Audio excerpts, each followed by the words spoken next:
ইবাদত বলা হয় আমার, আপনার, আমাদের প্রকাশ্য গোপনীয় যত কাজ কর্ম কথা, এটা যদি আল্লাহ পছন্দ করে এটাই ইবাদত।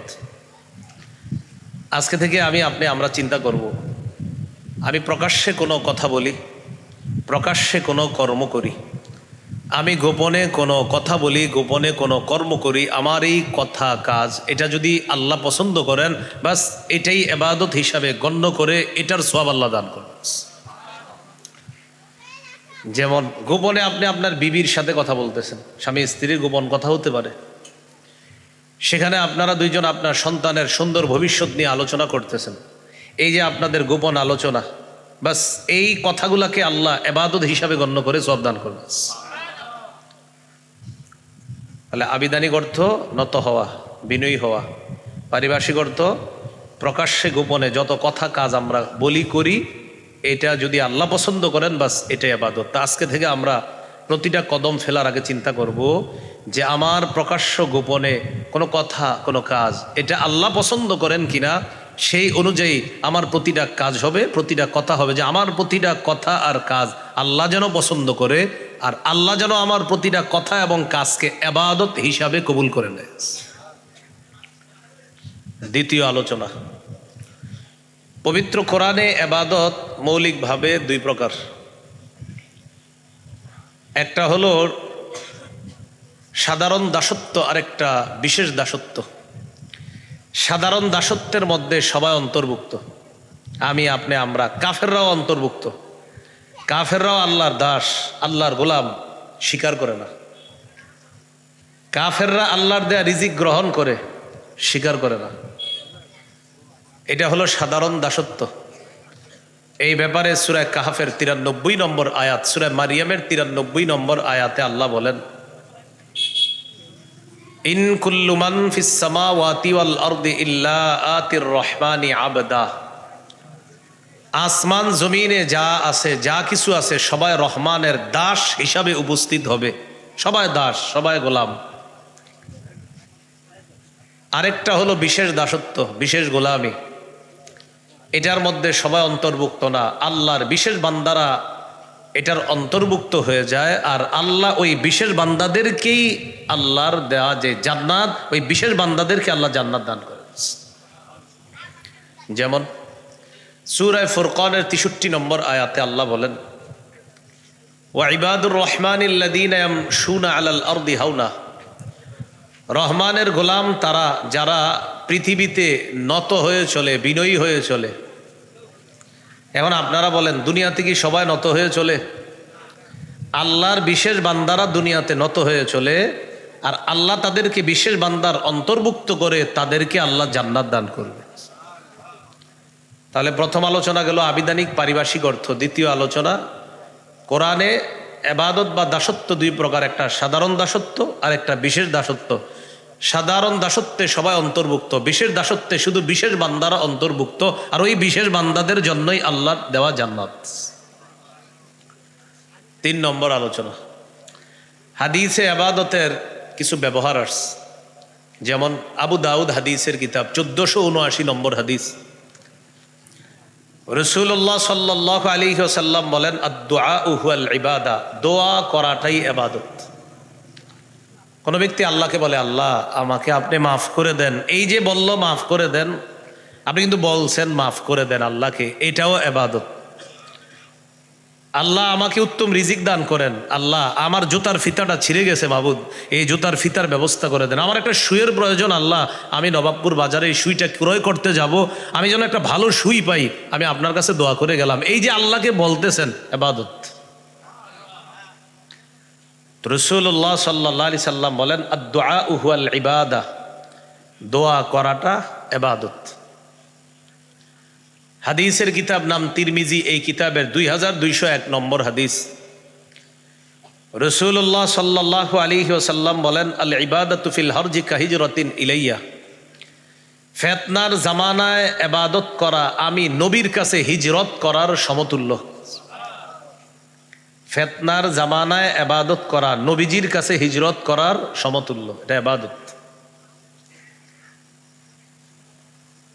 সাহাবায়ে কেরামকে রাসূল সাল্লাল্লাহু আলাইহি সাল্লাম বলেন, আবু দাউদের বর্ণনা, শের জামানায় আমার এক উম্মত ইবাদত করবে, আল্লাহ এক উম্মতকে 50 জনের সওয়াব দান করবে। সাহাবায়ে কেরাম জিজ্ঞাসা করলেন, আজরু 50 মান, ইয়া রাসূলুল্লাহ কোন 50 জন? এটা কি ওই যুগের 50 জন নাকি আমাদের 50 জন? বুঝেন কথাটা, মানে যেই যুগে এক ব্যক্তিকে 50 জনের সওয়াব দান করা হবে, এটা কি ওই যুগের 50 জন মানুষ নাকি আমরা সাহাবায়ে কেরামের 50 জন?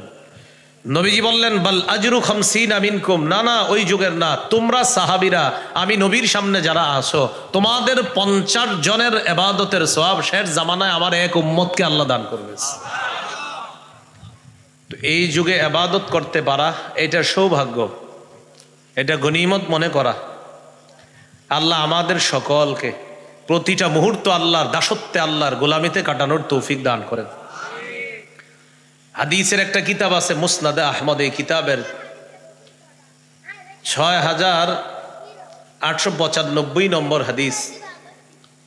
রাসূলুল্লাহ সাল্লাল্লাহু আলাইহি ওয়াসাল্লাম বলেন, ইন্নাল আবদা ইযা কানা আলা তরিকাতিন হাসানাতিন মিনাল ইবাদাহ, আল্লাহর কোন বান্দা যখন ইবাদতের সুন্দর একটা পদ্ধতি গ্রহণ করে, ইবাদতের সুন্দর পদ্ধতি কি একটু বোঝার চেষ্টা করেন। আজকে আপনি মাগরিবের নামাজ পড়লেন, প্রতিদিন আপনি মাগরিব যাদের সাথে পড়েন, সালাম ফিরানোর পর তারাও পড়ে আল্লাহুম্মা আনতাস সালাম ওয়া মিনকাস সালাম তাবারাকতা ইয়া যাল জালালি ওয়াল ইকরাম, তারাও পড়ে আস্তাগফিরুল্লাহ আস্তাগফিরুল্লাহ আস্তাগফিরুল্লাহ, তারা পড়ে আল্লাহুম্মা আইন্নি আলা যিকরিকা ওয়া শুকরিকা ওয়া হুসনি ইবাদাতিক, এটা আপনিও পড়েন। অন্য মুসল্লিরাও পড়ে লা ইলাহা ইল্লাল্লাহু ওয়াহদাহু লা শারীকা লা লাহুল মুলকু ওয়া লাহুল হামদু ওয়া হুয়া আলা কুল্লি শাইইন কাদির, এটা আপনিও পড়েন। তারাও ফজর মাগরিবের পরে 3 বার ইখলাস ফালাক নাস পরে 3 বার করে, জোহর আসর এশার পরে একবার করে তারা কুল হুয়াল্লাহ ফালাক নাস তারা একবার পরে, আপনিও পড়েন। প্রত্যেক ফরজ নামাজের সাথে সাথে তারাও আয়াতুল কুরসি পড়ে, আপনিও আয়াতুল কুরসি পড়েন। বোঝা গেল তাদের ইবাদত আপনার ইবাদত সমান চলতেছে। কিন্তু একটা স্পেশালিটি আছে আপনার, সেটা হলো তারা মসজিদ থেকে সবাই বের হয়ে যাওয়ার পরে আপনি প্রতিদিন মাগরিবের পরে 10 পৃষ্ঠা কোরআন তেলাওয়াত করেন, যেটা অন্যরা করে না। এখন এই যে ইবাদতের সুন্দর একটা পদ্ধতি আপনি গ্রহণ করলেন, যে প্রতিদিন মাগরিবের পরে আপনার নিয়ম হলো 10 পৃষ্ঠা কোরআন পড়া।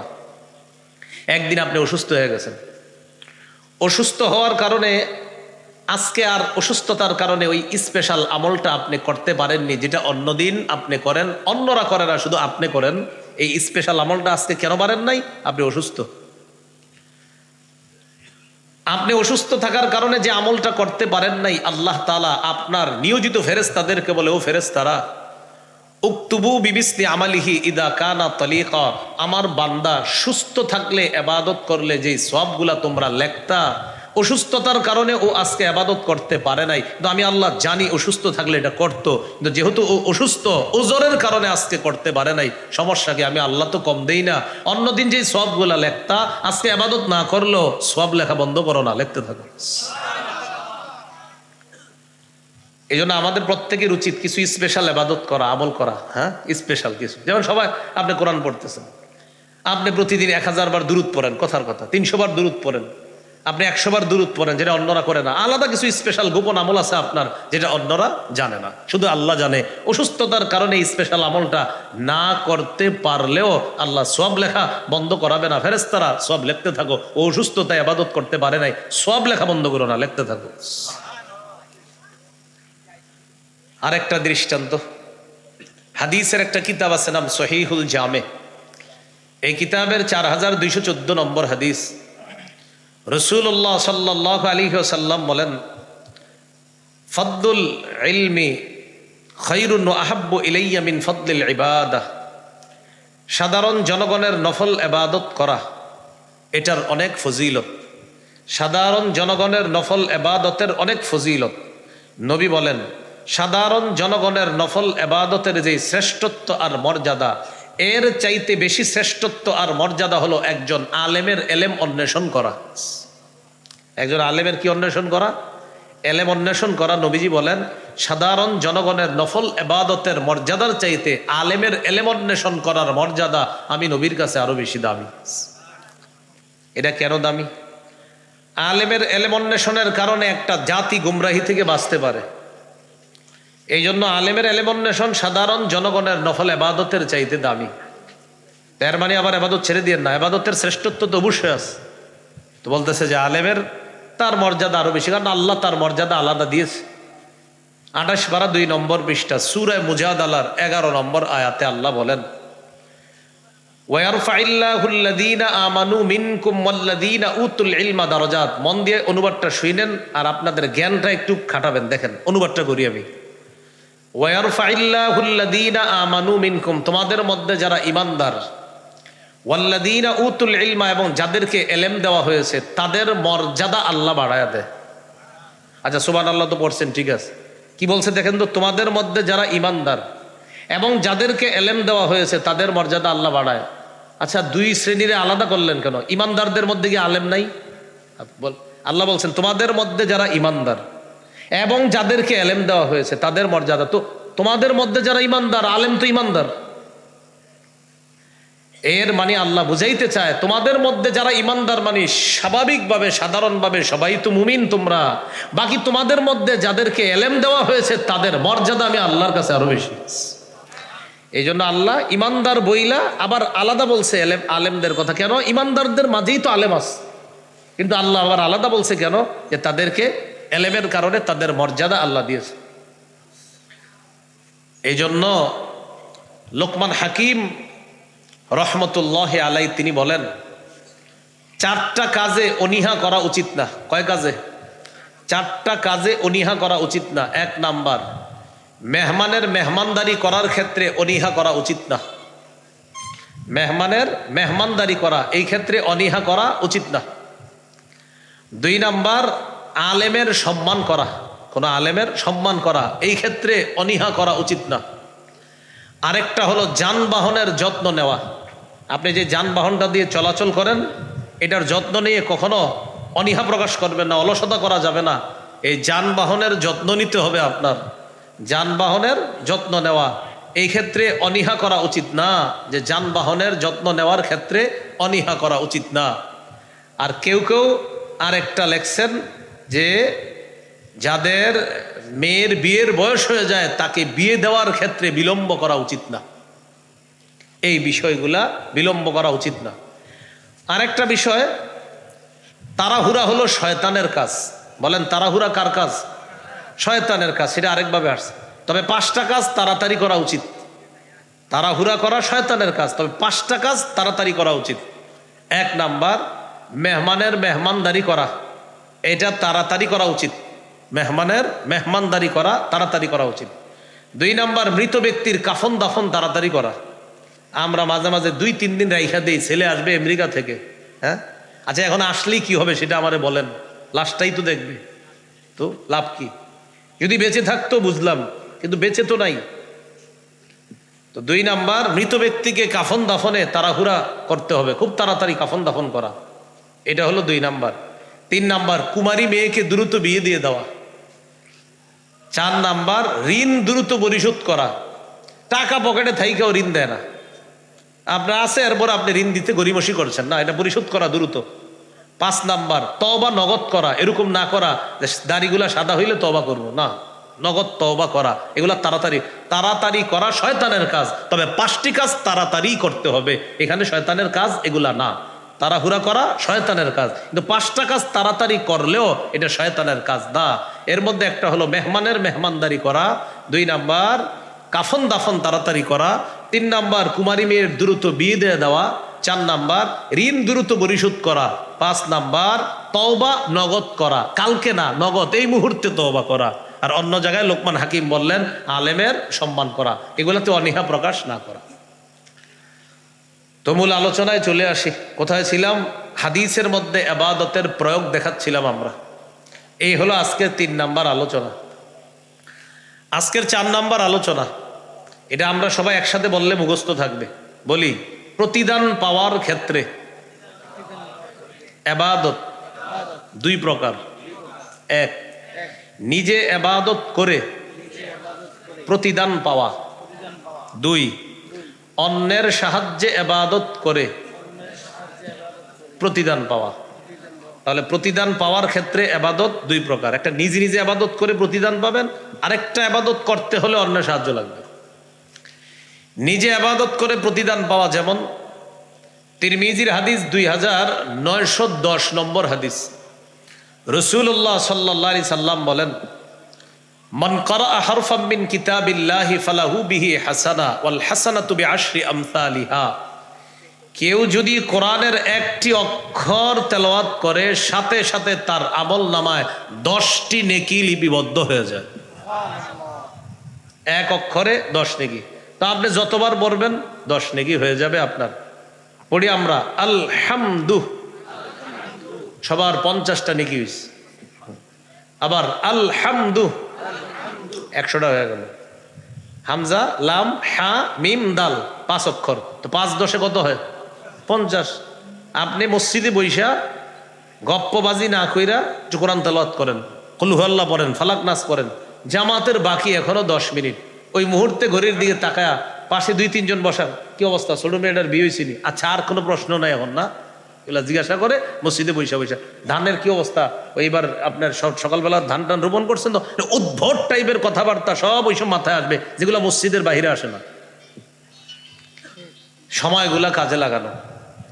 তার একটা হলো নিজে ইবাদত করে সওয়াব কামাই করা। 2 নাম্বার অন্যের সাহায্যে ইবাদত করে সওয়াব কামাই করা। সহিহ বুখারীর বর্ণনা 5353 নম্বর হাদিস, রাসূলুল্লাহ সাল্লাল্লাহু আলাইহি সাল্লাম বলেন, আস-সাঈ আলাল আরমিলাতি ওয়াল মিসকিন কাল মুজাহিদি ফি সাবিলিল্লাহ আবিস সাইবিন নাহার আবিল কানিতি বিআয়াতিল্লাহি লা ইয়াফতুরু মিন সিয়াম। রাসূলুল্লাহ সাল্লাল্লাহু আলাইহি সাল্লাম বলেন, যে ব্যক্তি কোনো বিধবা নারীকে সহযোগিতা করে, কোনো অসহায় মানুষের সহযোগিতায় এগিয়ে যায়, মুজাহিদ জিহাদ করলে যে সওয়াব, কোনো ব্যক্তি নফল রোজা রাখলে যে সওয়াব, নফল রোজা আদায়কারী ব্যক্তি সারাদিন নফল নামাজ পড়লে যে সওয়াব, সারা রাত নফল নামাজ পড়লে যে সওয়াব, আর অবিরত কোরআন তেলাওয়াত করলে যে সওয়াব, বিধবা আর অসহায়দের প্রতি সহযোগিতা করার যে ব্যক্তি করে তাকে মুজাহিদের, সারাদিন রোজা রাখে যে, সারাক্ষণ কোরআন তেলাওয়াত করে যে, সারা রাত নামাজ পড়ে যে, সবগুলা সওয়াব আল্লাহ ওই এক ব্যক্তিকে দান করবে। তাহলে দেখুন তো, সাহায্য সহযোগিতা করার সওয়াবটা কি একা সম্ভব না আরেকজন লাগবে? মানে আপনি সাহায্য করবেন, সাহায্য কি কখনো একা করা যায়? কেউ কারোর লাগবে। যে আপনি একজন গরিবকে সাহায্য করবেন, তো একজন গরিব লাগবে। এর মানে গরিবকে সাহায্য করে শুকরিয়া আদায় করবেন, আলহামদুলিল্লাহ, আল্লাহ একজন গরিব মানুষকে সাহায্য করতে পারলাম, তার কারণে আমি সাহায্য করার সওয়াব কামাই করলাম। সে সাহায্য চাওয়ার কারণে আপনি রাগ হয়েন না, বরং তাকে দিতে পাইরা খুশি হবেন এই কারণে যে আজকে ও আছে বলে এই ইবাদতটা আমি করতে পারছি ওর কারণে।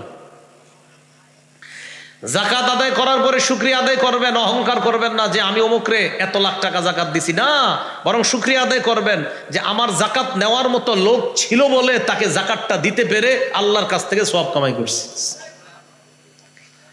তাহলে একটা হলো নিজে ইবাদত করে সওয়াব কামাই করা, 2 নাম্বার অন্যের সাহায্যে ইবাদত করে সওয়াব কামাই করা।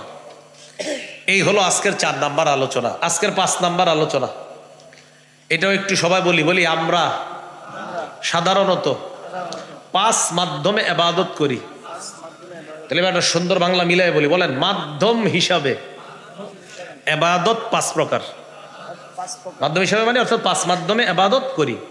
এবার আমি বলি, মন দিয়ে শোনেন। 1, আল ইবাদাতু বিল কলব, কলব দিয়ে ইবাদত।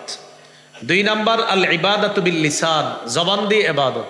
3 নাম্বার আল ইবাদাতু বিল জাসাদ, শরীর দিয়ে ইবাদত। 4 নাম্বার আল ইবাদাতু বিল মাল, সম্পদ দিয়ে ইবাদত। 5 নাম্বার আল ইবাদাতু বিল মালি ওয়াল জাসাদ, সম্পদ এবং শরীরের মাধ্যমে ইবাদত। এবার সবগুলোর একটা নাম দিই আমরা সুন্দর করে। প্রথম, আল ইবাদাতু বিল কলব, কলবের মাধ্যমে আমরা ইবাদত করি। এটার একটা সুন্দর নাম আছে, বলেন আত্মিক ইবাদত, মানে আত্মা, কলব আত্মা, আত্মিক ইবাদত। 2 নাম্বার আল ইবাদাতু বিল লিসান, মুখ দিয়ে ইবাদত করি, তাহলে আপনারাই পারবেন নাম দিতে, মৌখিক ইবাদত। 3 নাম্বার আল ইবাদাতু বিল জাসাদ, শরীরের মাধ্যমে ইবাদত করি, এটারও নাম দিতে পারবেন শারীরিক ইবাদত। 5 নাম্বার আল ইবাদাতু বিল মাল, অর্থ সম্পদ দিয়ে ইবাদত, এটারও একটা নাম দিতে পারবেন আর্থিক ইবাদত। 5 নাম্বার আল ইবাদাতু বিল মালি ওয়াল জাসাদ, অর্থ এবং শরীর দিয়ে ইবাদত, তো এটার নাম কি হবে? আর্থিক এবং শারীরিক ইবাদত। মূল আলোচনায় চলে যাই। 1 নাম্বার কি দিয়ে ইবাদত করি বলি? কলব, আত্মিক ইবাদত। কলবের ইবাদত কি? সবাই বলি পরিশুদ্ধ নিয়ত। নিয়ত কোথায় থাকে? কলবে। মাশাআল্লাহ, নিয়ত কোথায় থাকে? কলবে। তাহলে নিয়ত কলবের ইবাদত। কারো যদি নিয়ত বিশুদ্ধ হয় যে আমি এশার নামাজ পড়বো, খাঁটি শুধু নিয়ত করছে, খাঁটি এশা পড়বে, রওনা করছে, এখনো যায় নাই, এই বিশুদ্ধ নিয়তের কারণে কলব নামক অঙ্গের ইবাদত হিসাবে আল্লাহ বিশুদ্ধ নিয়তটাকে গণ্য করে নগদ সওয়াব দান করুন। বাকিটা তো বাকি আছে, এখনো নামাজে যান নাই, খালি নিয়ত করছেন, যাবেন। তাহলে নিয়ত করা কলবের ইবাদত। সহিহ বুখারীর 1 নম্বর হাদিস, রাসূলুল্লাহ সাল্লাল্লাহু আলাইহি সাল্লাম বলেন, ইন্নামাল আমালু বিন্নিয়াত, আমলের প্রতিদান বিশুদ্ধ নিয়তের সাথে। নিয়ত যদি বিশুদ্ধ হয় তার আমলের প্রতিদান দেওয়া হবে। তাহলে আমরা একটা সুন্দর বিষয় শিখে ফেললাম যে নিয়ত নামক ইবাদতটা এটা কলবের ইবাদত, আত্মার ইবাদত। এই জন্য নিয়তকে বলা হয় আত্মিক ইবাদত। কি ইবাদত? মাশাআল্লাহ। এবার আরেকটা জানবো আমরা, অন্তরের ইবাদত। বলেন ইখলাস। ইখলাস দেখা যায় না? বলেন ইখলাস দেখা যায়? এই ইখলাস এটা অন্তরের ইবাদত। ইখলাস দেখা যায় না, দেখানো যায় না। পবিত্র কোরআনে 114টা সূরার মধ্যে 113 সূরার নাম সূরার মধ্যে পাবেন।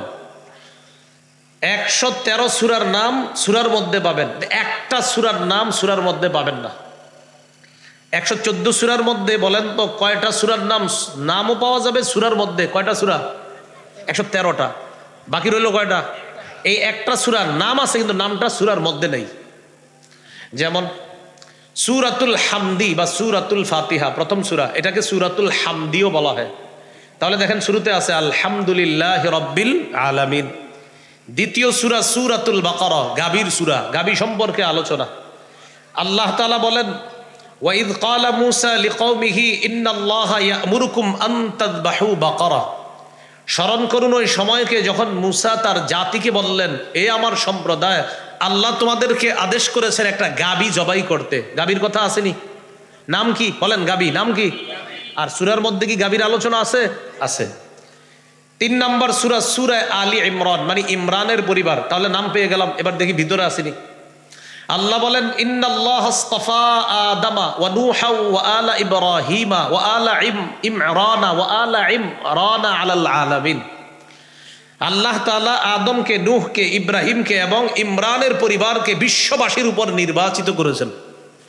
তাহলে সূরার নাম আলী ইমরান, সূরার মধ্যেও আলী ইমরানের কথা আছে। 4 নম্বর সূরা সূরাতুন নিসা। দেখেন তো নিসা আসেনি কোরআনে? ইয়া আইয়ুহান নাসুত্তাকু রাব্বাকুমুল্লাযী খালাকাকুম মিন নাফসিন ওয়াহিদা ওয়া খালাকা মিনহা যাওজাহা ওয়া বাসসা মিনহুমা রিজালান কাসীরাও ওয়া নিসাআ। তাহলে নাম নিসা, আবার সূরার মধ্যেও আছে নিসা। 5 নম্বর সূরা সূরাতুল মাইদা, মানে দস্তরখান। সূরার নাম হলো মাইদা। এবার সূরার ভিতরে কি আছে দেখেন, ইদ ক্বালাল হাওয়ারিয়ুনা ইয়া ঈসা ইবনে মারইয়াম হাল ইয়াস্তাতিউ রাব্বুকা আইয়ুনাজ্জিলা আলাইনা মাইদাতাম মিনাস সামা। হাওয়ারিনগণ ঈসা নবীকে বললেন, ও ঈসা, আল্লাহকে একটু বলেন না, আল্লাহ কি আমাদের জন্য খাদ্যবর্তী দস্তরখান পাঠাতে পারবে আসমান থেকে? তাহলে সূরার নাম দস্তরখান, আর দস্তরখানের কথা সূরার মধ্যে আছে। পরের সূরার নাম সূরা আনআম, গবাদি পশু। আল্লাহ সূরার মধ্যে বলছেন, ওয়ামিনাল আনআমি হামুলাতাও ওয়া ফারশা। আনআমের কথা সূরার মধ্যে আছে। পরের সূরার নাম সূরা আরফ। আরফ মানে হলো জান্নাত জাহান্নামের মাঝে একটা এলাকা আছে, এলাকার নাম আরফ। আল্লাহ সূরার মধ্যে বলছে, ওয়ানাদা আসহাবুল আরাফি রিজালা ইয়ারিফুনাহুম বিসীমাহুম। আরববাসীরা যখন ডাকবে, তাহলে আরফ সূরার নাম, সূরার মধ্যেও আরফ কথাটা আছে। এলাকায় যারা আছেন সহজে বোঝার জন্য আমরা দেখি সূরার, আমরা 30 নাম্বার বাড়া যাই। সূরার নাম সূরায়ে হুমাজা বা সূরায়ে কারিয়া, যেগুলো সাধারণত মাগরিব এশায় পড়ে ইমাম সাহেবরা। সূরার নাম কারিয়া। দেখেন সূরার মধ্যে কি আছে, আল কারিয়া, মাল কারিয়া। পরের সূরার নাম সূরাতুত তাকাসুর, সূরার শুরুতে আছে আলহাকুমুত তাকাসুর। পরের সূরার নাম সূরাতুল আসর, তো শুরুতে আছে ওয়াল আসর। পরের সূরার নাম সূরায়ে হুমাজা, ওয়াইলুল লিকুল্লি হুমাজা। পরের সূরার নাম সূরায়ে ফিল, আলাম তারা কাইফা ফাআলা রাব্বুকা বিআসহাবিল ফিল। পরের সূরার নাম সূরায়ে কুরাইশ, লিইলাফি কুরাইশ। পরের সূরার নাম সূরা মাউন, আল্লাযীনা হুম ইয়ারাউন ওয়া ইয়ামনাউনাল মাউন। পরের সূরার নাম কাউসার, ইন্না আ'তাইনাকাল কাউসার। পরের সূরার নাম কাফিরুন, সূরার মধ্যেও আছে কাফিরুন, কুল ইয়া আইয়ুহাল কাফিরুন। পরের সূরার নাম সূরাতুন নসর, সূরাতেও আছে নসর, ইযা জাআ নাসরুল্লাহি ওয়াল ফাত। পরের সূরার নাম সূরাতুল লাহাব, সূরাতে আছে তাব্বাত ইয়াদা আবি লাহাব। পরের সূরার নাম সূরা ইখলাস। পড়ি দেখেন তো ইখলাস শব্দটা আছে কিনা। কুল হুয়াল্লাহু আহাদ আল্লাহুস সামাদ লাম ইয়ালিদ ওয়া লাম ইউলাদ ওয়া লাম ইয়াকুল লাহু কুফুয়ান আহাদ।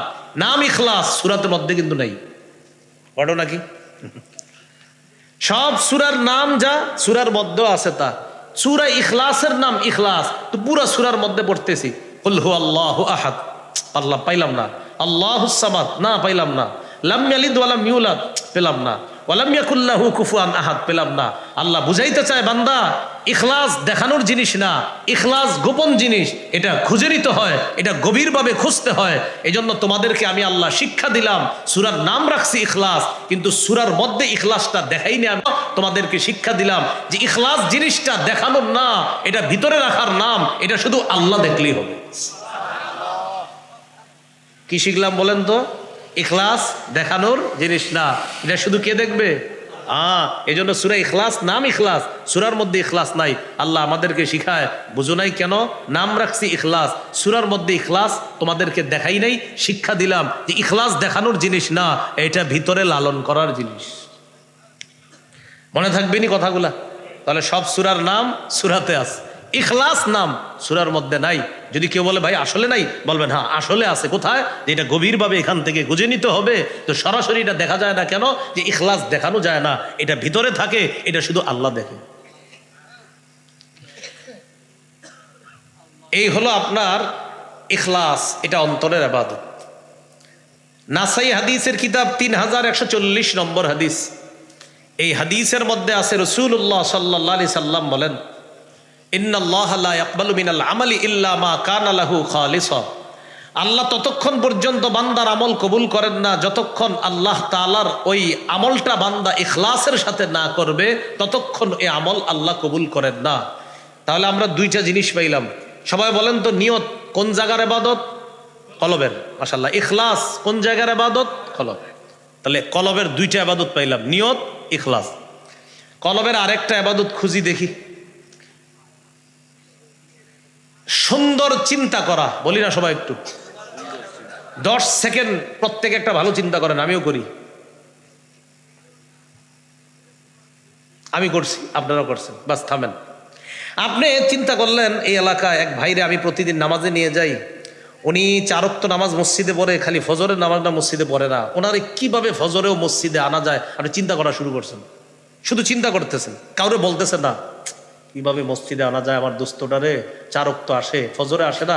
আচ্ছা আজকে এক কাজ করবো, দোস্তের সাথে পরামর্শ করবো, তোমারে আমি ফজরে মসজিদে একসাথে চাই, তোমার কি ফোন দিয়ে আনবো না তোমার বাড়ির সামনে গিয়ে তোমারে ডাকবো, তুমি যেভাবে বলবা সেভাবে। আপনি চিন্তা করতেছেন যে কিভাবে একটা ব্যক্তিকে ফজরের নামাজ উনি বাসায় পড়ে, আপনার টার্গেট ওরে মসজিদমুখী করা যায় কিভাবে, শুধু চিন্তা করছেন। ঘটনাচক্রে কথার কথা 1-1.5 ঘন্টা এই ভালো চিন্তাগুলা করছেন। এই চিন্তাটা অন্তরে থাকার কারণে আল্লাহ সওয়াব দান করতেছে। সুন্দর চিন্তা অন্তরের ইবাদত। যেমন সূরা আলী ইমরানের 190-191 নম্বর আয়াতে আল্লাহ বলেন, ইন্না ফি খালকিস সামাওয়াতি ওয়াল আরদি ওয়াখতিলাফিল লাইলি ওয়ান নাহারি লাআয়াতিল লিউলিল আলবাব الذين يذكرون الله قياما وقعودا وعلى جنوبهم ويتفكرون في خلق السماوات والأرض। আসমান জমিনের সৃষ্টির মাঝে, রাত এবং দিনের পরিবর্তনের মাঝে জ্ঞানীদের জন্য নিদর্শন রয়েছে। জ্ঞানী কারা? আল্লাহ বলেন যারা দাঁড়িয়ে বসে শুয়ে আল্লাহর জিকির করে তারা জ্ঞানী। তারা কি? জ্ঞানী। আমাদের সমাজে কিন্তু তাদেরকে জ্ঞানী বলা হয় না। আমাদের সমাজে দেশ নিয়ে যে যত বড় মিথ্যা কথা বলতে পারে তাকে বলা হয় লোকটা স্মার্ট। কি বলা হয়? উনি খুব জ্ঞানী ভাই, ওই এডুকেটেড পারসন, মানে মিথ্যা খুব সুন্দর সাজায় বলে এডুকেটেড পারসন। আবার বুদ্ধিজীবী, বুদ্ধিজীবী মানে আমরা মনে করি শিক্ষিত না, বুদ্ধিজীবী মানে শিক্ষিত হওয়া জরুরি না। বুদ্ধিজীবী মানে বুদ্ধিজীবী, অর্থাৎ যে বুদ্ধি বেচে খায় তাকে বলে বুদ্ধিজীবী। হাজারো ব্যবসায়ী পাবেন যে নিজের নামটাও স্বাক্ষর করতে পারে না, সেও তার বুদ্ধি দিয়ে কোটিপতি হচ্ছে, সেও বুদ্ধিজীবী। কিন্তু আমরা ভাবি কি জানেন, যে যত মিছা কথা বলতে পারবে টেলিভিশনে বসে ওই বুদ্ধিজীবী। তো না, আমি বলছি তো, আপনি খোলেন ডিকশনারি, খোলেন বুদ্ধিজীবী কাকে বলে, খোলেন, আজকে খোলেন। বুদ্ধিজীবী, জীবী মানে জীবিকা নির্বাহ করে, যে বুদ্ধি বেঁচে খায়। তা আল্লাহ তাআলা বলেন, যারা দাঁড়িয়ে বসে শুয়ে আল্লাহর জিকির করে, আমি আল্লাহ তাদেরকে জ্ঞানী বলে ঘোষণা করলাম। কিভাবে ঘোষণা করলাম? জ্ঞানী বলে। এই জন্য দেখবেন আমাদের সমাজে অনেকে জিকির করে, লা ইলাহা ইল্লাল্লাহ, সুবহানাল্লাহ, আলহামদুলিল্লাহ। তো মাঝে মাঝে যখন বলা হয়, ভাই ওনারা নিয়ে চলেন কাজ, দেখো আরে থুর, সারাক্ষণ লা ইলাহা ইল্লাল্লাহ নিয়ে থাকে, বুঝে না কিছু। আরে বুঝে না মানে আল্লাহ বলে সেই তো বুঝে। আমি আপনি বলতেছি ও বুঝে না, আল্লাহ বলে না না ওই আসলটা বুঝে, তুমি বুঝো না। এই যে আমরা যে নামাজ পড়ে রোজা রাখে জিকির করে একটু ভালো কাজ করে, তখন আমরা বিভিন্ন কাজে এদেরকে নিতে চাই না, কি বলে এইভাবে, আচ্ছুর হুজুর মানুষ কি বুঝবে এগুলো। আল্লাহ বলে না ওই তো বুঝে, তুই বুঝুস না। এটা আল্লাহর কথা, এই যে আল্লাহ বলতেছে। তো আল্লাহ বলেন জ্ঞানী তারা যারা বসে শুয়ে দাঁড়িয়ে আল্লাহর জিকির করে, ওয়া তাফাক্কারুনা ফি খালকিস সামাওয়াতি ওয়াল আরদ, যারা আল্লাহর আসমান জমিনের সৃষ্টি নিয়ে চিন্তা করে, চিন্তা, আমি আল্লাহ তাদেরকে জ্ঞানী বলে ঘোষণা করলাম। তাহলে দেখেন, চিন্তা করে, এই চিন্তাটা ইবাদত। আসমান নিয়ে চিন্তা করতেছেন, এত বড় একটা আসমান, একটা খুঁটিও নাই, আল্লাহু আকবার, এটা কিভাবে রাখলো আল্লাহ? আল্লাহ জবাব দিয়ে দেয়, ওয়াজআলনাস সামাআ সাকফাম মাহফুজা, বান্দা তোমাদেরকে সুরক্ষা দেওয়ার জন্য এই আসমানটা খুঁটি ছাড়া ছাদ হিসাবে আমি আল্লাহ স্থাপন করে দিয়েছি। জমিন নিয়ে টেনশনে পড়ে গেলাম আমরা। আচ্ছা, জমিনের নিচে পানি, জমিন তো নড়াচড়া করার কথা, কই নড়ে না তো। আল্লাহ তাআলা বলে দেন, ওয়াজআলনাল জিবালা আওতাদা, বান্দা আমি পাহাড়গুলাকে জমিনের উপর পেরেক স্বরূপ বসায়া দিয়া, এই পাহাড়গুলার উপরে আমি পাহাড়গুলাকে জমিনের উপর পেরেক স্বরূপ বসায়া দিয়া জমিনের নড়াচড়া বন্ধ করে তোমাদের বসবাসের উপযোগী করে দিচ্ছি। তাহলে জ্ঞানীরা যখন আসমান জমিন নিয়ে চিন্তা করে সুন্দর সুন্দর জবাব পায়। বলছিলাম চিন্তা করা সুন্দর, এটা অন্তরের ইবাদত। বলেন নিয়ত অন্তরের ইবাদত, বলেন নিয়ত, ইখলাস, সুন্দর চিন্তা। এবার আরেকটা বলেন, লা ইলাহা ইল্লাল্লাহ। হ্যাঁ, সবাই আমার সাথে বলবো, বলেন আল্লাহ ছাড়া কোনো ইলাহ নাই। এই কথা মুখে বলার পাশাপাশি অন্তরে বিশ্বাস করা, এটার নাম ঈমান। এটা হলো অন্তরের ইবাদত। আল্লাহ ছাড়া কোনো ইলাহ নাই, এটা আপনি মুখে বলছেন, আর এটা হলো আসলে ইলাহ নাই, এটা বিশ্বাস করছেন। তো বিশ্বাস কোথায়? অন্তরে। তাহলে আল্লাহ ছাড়া কোনো ইলাহ নাই এই কথার বিশ্বাস, এটা ঈমান। আর এই ঈমানটা এটা অন্তরের ইবাদত। এবার একটা দলিল নেই আমরা, অন্তরের মধ্যে যদি সরিষার দানা পরিমাণে বিশ্বাস থাকে কারো যে আসলে আল্লাহ ছাড়া কোনো ইলাহ নাই, বাকি সে অনেক খারাপ কাজ করছে, কিন্তু এটা তার খাঁটি বিশ্বাস ছিল যে আল্লাহ ছাড়া কোনো ইলাহ নাই। সহিহ বুখারীর 44 নম্বর হাদিস, রাসূলুল্লাহ সাল্লাল্লাহু আলাইহি সাল্লাম বলেন, ইয়াখরুজু মিনান নার মান কানা ফি কলবিহি মিসকালু হাববাতিন মিন খারদালিন মিন ঈমান, ওয়া ফি কলবিহি মিসকালু যাররাতিন মিন ঈমান, ওয়া ফি কলবিহি ওয়াজনু শাঈরাতিন মিন খাইর, ওয়া ফি কলবিহি ওয়াজনু বুররাতিন মিন খাইর, ওয়া ফি কলবিহি ওয়াজনু যাররাতিন মিন খাইর। খাইর দ্বারা উদ্দেশ্য ঈমান। যার অন্তরে গম পরিমাণ, যার অন্তরে জব পরিমাণ, যার অন্তরে সরিষার দানা পরিমাণ, যার অন্তরে অনু পরিমাণ খাঁটি ঈমান থাকবে, একদিন সে জাহান্নাম থেকে বের হয়ে আল্লাহর জান্নাতের মেহমান হবে। তাহলে আজকে চারটা জানলাম অন্তরের ইবাদত। দেই মনে আসেনি কয় মাধ্যমে ইবাদত করি? 5। কয় মাধ্যমে? 1 নাম্বার কি দিয়ে? কলব দিয়ে। কলবের কয়টা ইবাদত জানলাম আজকে? 4টা। নিয়ত করা, ইখলাস, সুন্দর ফিকির, আরেকটা হলো ঈমান, যে আল্লাহ ছাড়া কোনো ইলাহ নাই, এগুলা জানলাম। 2 নাম্বার আল ইবাদাতু বিল লিসান, জবান দিয়ে ইবাদত, এটাকে বলা হয় মৌখিক ইবাদত। মৌখিক ইবাদত কি? এটা একটু আগে আমরা করছি, পড়ি লা ইলাহা ইল্লাল্লাহ। তাহলে পরীক্ষা হয়ে যাক, লা ইলাহা ইল্লাল্লাহটা 2টা ইবাদত, মৌখিক ও আত্মিক। আত্মিক কি? আল্লাহ ছাড়া কোনো ইলাহ নাই বিশ্বাস, এটা অন্তরে আছে, এটা আত্মিক। আর মুখ দিয়ে বলতেছি হ্যাঁ হ্যাঁ আল্লাহ ছাড়া কোনো ইলাহ নাই, এটা মৌখিক ইবাদত। সুবহানাল্লাহ। তিরমিজির হাদিস 3592 নম্বর হাদিস, রাসূলুল্লাহ সাল্লাল্লাহু আলাইহি সাল্লাম বলেন, মা ক্বালা আবদুন ক্বাত্তু লা ইলাহা ইল্লাল্লাহ মুখলিসান ইল্লা ফুতিহাত লাহু আবওয়াবুস সামাই হাত্তা তুফজিয়া ইলাল আরশ। কোন ব্যক্তি যদি একবার ইখলাসের সাথে পড়ে লা ইলাহা ইল্লাল্লাহ, ইখলাসের সাথে একবার যদি পড়ে, আসমানের সবগুলা দরজা খুলে দেওয়া হয়, তার লা ইলাহা ইল্লাল্লাহ যেন আরশ পর্যন্ত পৌঁছে যায়। তাহলে মৌখিক একটা ইবাদত জানলাম, লা ইলাহা ইল্লাল্লাহ। করব তো ইনশাআল্লাহ। হাঁটতে বসতে আপনি করতে পারেন। বিশেষ করে বন্ধুদের আড্ডাখানায় পড়ে গেলে যদি দেখেন উঠতেও পারেন না, আবার বৈশা থাকতেও পারতেছে না, উঠতে গেলে বন্ধুরা বলবে দেমাগ দেখায়, এতদিন পরে আসছে একটু বসে না। আর বৈশা থাকলে এদের এই পেঁচাল শুনতে হবে, তখন কি করবেন? এভাবে হাঁকুরা থাকবেন। দেখেন, তাকান তাকান আমার দিকে তাকান, এই যে লা ইলাহা ইল্লাল্লাহ, লা ইলাহা ইল্লাল্লাহ, লা ইলাহা ইল্লাল্লাহ বলার সময় দেখেন ঠোঁট লাগে না, করেন সবাই লা ইলাহা ইল্লাল্লাহ, পড়েন পড়েন, হ্যাঁ ঠোঁট লাগছে তো বন্ধুদের মজলিসে এমনি থাকবেন,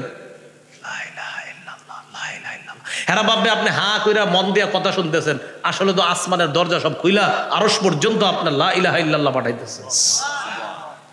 তাহলে আজাইরা মজলিসে বাঁচার একটা টেকনিক হলো এমনি থাকবেন, আসলে তো লা ইলাহা ইল্লাল্লাহ করবেন, ঠোঁট লাগবে না, এরা ভাববে এদের কথা আপনি হা কইরা শুনতেছেন, আসলে তো লা ইলাহা ইল্লাল্লাহর জিকির চালাইতেছেন।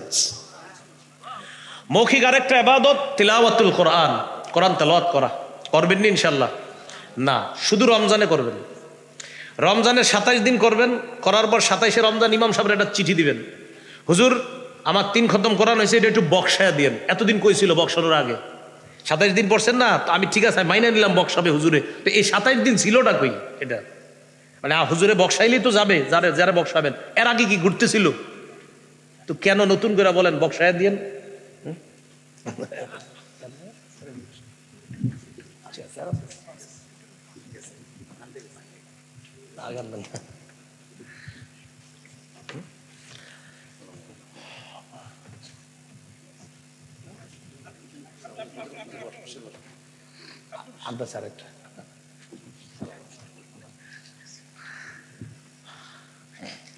রাসূলুল্লাহ সাল্লাল্লাহু আলাইহি ওয়াসাল্লাম আমাদেরকে সুন্দর একটা জিকির শিখিয়ে দিয়েছে, লা ইলাহা ইল্লাল্লাহ মৌখিক ইবাদত, আরেকটা হলো তিলাওয়াতুল কোরআন মৌখিক ইবাদত। তো কি করি? রমজানে শুধু কোরআন পড়ি, 27শে রমজান ওই হুজুরের কাছে দোয়া চাই, বউরে কি বলে কোরআনটা রাইখা দাও সুন্দরভাবে গিলাফে পেঁচায়, আবার আগামী রমজানে দিবা, আর মাঝে পড়ে না। অথচ রাসূলুল্লাহ সাল্লাল্লাহু আলাইহি সাল্লাম বলেন, ইকরাইল কোরআনা ফি 40, অন্তত 40 দিনে এক খতম কোরআন পড়ো, পারলে 3 দিনে, না হয় 7 দিনে, না হয় 10 দিনে, না হয় 30 দিনে, সেটাও পারছো না উম্মত, 40 দিনে এক খতম কোরআন পড়ো। প্রতিটা উম্মতের জন্য মুস্তাহাব 40 দিনে এক খতম কোরআন পড়া। এমনও পাবলিক পাবেন 40 বছরে এক খতম পড়ে নাই। কিসের 40 দিন? 40 বছরেও, হ্যাঁ এমন মানুষ পাবেন 40 বছরে এক খতম কোরআন পড়ে। এই হলো মৌখিক ইবাদত। মৌখিক ইবাদতের আরেকটা হলো জিকির করা। আমরা সদা সর্বদা জিকির করব। আল্লাহর কাছে 4টা জিকির সবচেয়ে প্রিয়, সুবহানাল্লাহ, আলহামদুলিল্লাহ, লা ইলাহা ইল্লাল্লাহ, আল্লাহু আকবার। এই 4টার মধ্যে শ্রেষ্ঠ হলো আফজালু যিকরি লা ইলাহা ইল্লাল্লাহ।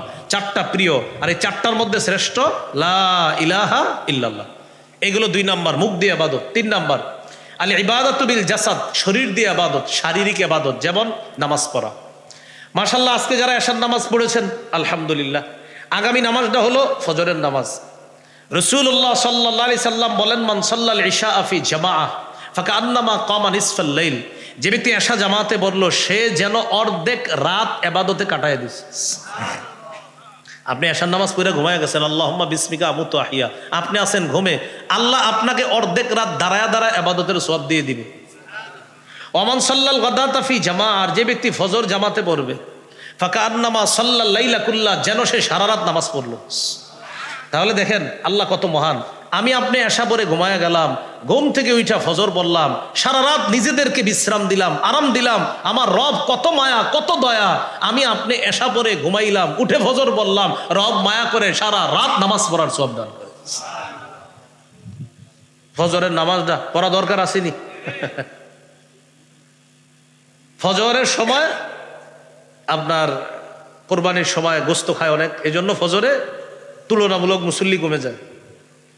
এটা আনফর্চুনেটলি হতে পারে বা কোনো কারণে হতে পারে, ফজরে মুসল্লি হয় না। রাসূলুল্লাহ সাল্লাল্লাহু আলাইহি সাল্লাম বলেন, বাশশিরিল মাশাঈনা ফি যুলাম ইলাল মাসাজিদি বিন নূরি তাম্মি ইয়াউমাল কিয়ামা। ফজরের সময় অন্ধকারে হেঁটে যারা মসজিদে যায় তাদেরকে কিয়ামতের ময়দানে পরিপূর্ণ নূরের সুসংবাদ দিয়ে দাও। তাহলে ইনশাআল্লাহ আমরা ফজর দিয়ে দিন শুরু করব, বলেন ইনশাআল্লাহ। এই গেল আল ইবাদাতু বিল জাসাদ। 4 নাম্বার আল ইবাদাতু বিল মাল, অর্থ সম্পদ দিয়ে ইবাদত করা, যেমন যাকাত দেওয়া। যাকাত যারা দেন নাই অতীতে, আপনি এটা ভাববেন না আমার টাকা মানুষেরই দিব কেন, না, যাকাত যে অংশটা ওইটা আপনার না। আগে এই কথা থেকে আপনি বের হন, যারা যাকাত দেন নাই এটা ভেবে যে এটা আমার টাকা আমি কেন দিব, এই কথা থেকে আগে বের হন।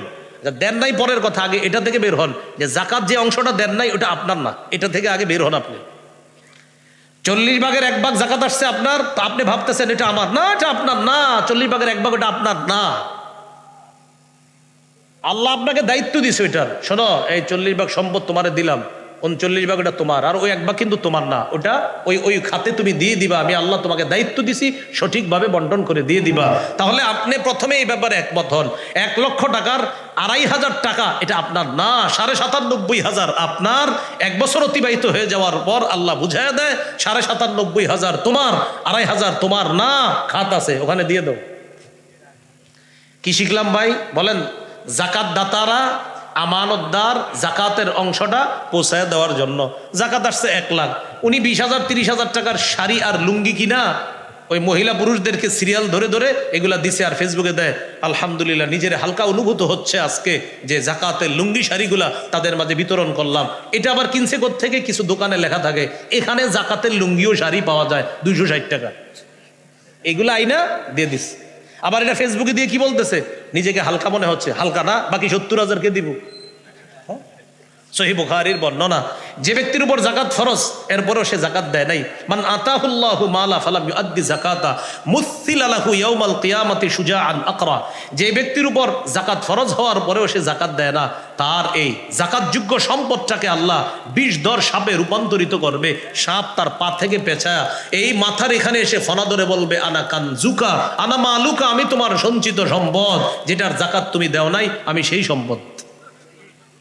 তাহলে প্রিয় ভাইয়ারা, অতীতে যারা যাকাত দেন নাই আলেমদের সাথে বসেন, উজানি মাদ্রাসা যান, মুফতি সাহেবের সাথে বসেন, বৈশা যে হুজুর যা হওয়ার হয়েছে, অতীতে ভুল করছি, আমার অতীতের বকেয়া যাকাতগুলা সহ আমি ভবিষ্যতে যাকাত দিব, এখন অতীতের গুলা কিভাবে বের করব, মুফতি সাহেবের সাথে সরাসরি গিয়ে বসেন। যেহেতু এখান থেকে উজানি কাছে, এই জন্য উজানির কথা বললাম। আরো কুমিল্লা যেতে পারেন, কুমিল্লা অনেক বড় বড় মাদ্রাসা আছে, তো এখান থেকে কেন বললাম উজানি কাছে, এই জন্য। এই গেল 4 নাম্বার আর্থিক ইবাদত। 5 নাম্বার আল ইবাদাতু বিল মালি ওয়াল জাসাদ, আর্থিক এবং শারীরিক ইবাদত। যে ইবাদত করতে টাকাও লাগে শরীর লাগে, যেমন হজ করা। হজে গেলে টাকাও লাগে শরীরও লাগে। অনেক বান্দা আছে যাদেরকে আল্লাহ সামর্থ্য দেয় হজের, কিন্তু যায় না, 1 বার 2 বার 3 বার 4 5 বার হজে যায় নাই। সে সামর্থ্য দেওয়ার পরেও, হজ ফরজ হওয়ার পরেও সে 5 বার যায় নাই। সহিহুত তারগিব হাদিসের কিতাব 1166 নম্বর হাদিস, হাদিসে কুদসির মধ্যে আল্লাহ বলেন, ইন্না আবদান কদ সাহহাতু লাহু জিসমা ওয়া ওয়াসআতু আলাইহি ফিল মাঈশা তামজি আলাইহি খামসাতু আওয়াম লা ইয়াফিদু ইলাইয়া লা মাহরুম। আমি আমার এক বান্দার শরীরটা সুস্থ রাখলাম, তাকে যথেষ্ট টাকা পয়সা দান করলাম, 5 বছর হয়ে গেল, আমি ওরে ডাকি প্রতি বছর, ও আসে না। 1 বার 2 বার 3 বার 5 বছর ওরে আমি ডাকলাম আমার ঘরে, ও আসে না। লা মাহরুম, সে হতভাগা, সে বঞ্চিত। নাউজুবিল্লাহ। হ্যাঁ ভাই, তাড়াতাড়ি যাদের উপর হজ ফরজ তাদেরকে হজে পাঠায়া দেন। ইবনে মাজার হাদিস 2883 নম্বর হাদিস, 2883, রাসূলুল্লাহ সাল্লাল্লাহু আলাইহি সাল্লাম বলেন, মান আরাদাল হজ্জা ফাল্যাতাআজ্জাল। যে ব্যক্তি হজের ইচ্ছা করে সে যেন তাড়াতাড়ি হজ করে ফেলে। কেন? তার সামনে 3টা সমস্যা আসতে পারে। ফাইন্নাহু কদ ইয়ামরাদুল মারিদ, হতে পারে এই ব্যক্তি অসুস্থ হয়ে যাবে। ওয়া তাদিল্লুদ দাল্লাহ, হতে পারে প্রয়োজনীয় জিনিস তার হারিয়ে যাবে, ডাকাতি হয়ে গেছে মনে করেন। 3 নাম্বার তারিদুলাহুল হাজা, এমন প্রয়োজন এসে যাবে যে প্রয়োজনের কারণে সে হজে যেতে পারবে না। করোনার আগে যারা হজের টাকা জমাইছে, হজের ইচ্ছা থাকা সত্ত্বেও হজে যেতে পারে নাই। নিকট আত্মীয়র মধ্যে যারা চাকরিজীবী তারা বেতন পায় না, মানে চাকরি আছে বেতন নাই, তখন আপনার মানবিক প্রয়োজনে ওই জমানো টাকা থেকে আত্মীয় স্বজনের পাশে মানুষ দাঁড়াইছে। যথেষ্ট, করোনার সময় যথেষ্টভাবে মানুষ একজন আরেকজনের পাশে দাঁড়িয়েছে, এটা অস্বীকার করার মতো। হ্যাঁ, কিন্তু কথা হলো আপনি তো জানতেন না করোনা এসে যাবে, এই জন্য নবী বলছে হজের ইচ্ছা করো, তাড়াতাড়ি করে ফেলো, হজ তাড়াতাড়ি করে ফেলো, দেরি করো না যে না ওই বছর না ওই বছর। আমাদের অনেক ব্যবসায়ীরা প্রত্যেক বছর জবাব দেয়, এখনো ব্যবসাটা সঠিকভাবে তো খাড়া করাইতে পারলাম না প্রতি বছর। এই জন্য হজে যায় না। আর্থিক শারীরিক এবাদত খুব তাড়াতাড়ি হজ করে ফেলা, এই হলো পাঁচ নাম্বার। পাঁচ মাধ্যমে আমরা এবাদত করি। টোটাল আলোচনাটা মন দিয়ে শুনি। 1 নাম্বার আবিধানিক পারিভাষিক অর্থ জানলাম, চূড়ান্ত বিনয়ী হওয়াকে এবাদত বলে। আর প্রকাশ্য গোপন কথা কাজ আল্লাহ পছন্দ করলে এটাই এবাদত। 2 নাম্বার পবিত্র কোরআনে দাসত্ব 2 প্রকার। একটা সাধারণ দাসত্ব যেটার মধ্যে সবাই অন্তর্ভুক্ত, কাফেররাও অন্তর্ভুক্ত। কাফেররা আল্লাহটা খায়, স্বীকার করে না, এরাও অন্তর্ভুক্ত। আরেকটা হলো বিশেষ দাসত্ব, সেটা কি বিশেষ বান্দা যারা তারা এটার অন্তর্ভুক্ত।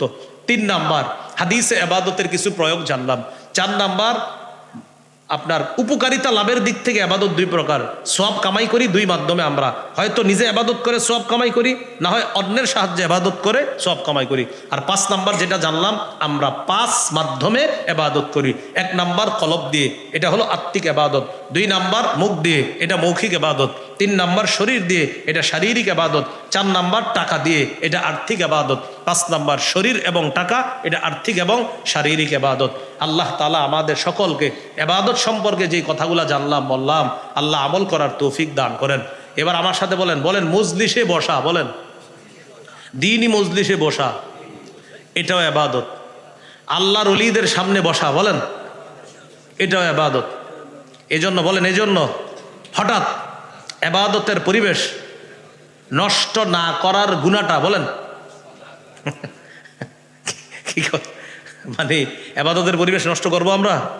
তাহলে পরিবেশ যারা নষ্ট করবে এটার একটা গুনাহ আছে। তো এই গুনাহটা আমাদের দ্বারা হোক, কেউ চাই আমরা? তাহলে কি করবেন বলেন? আমরা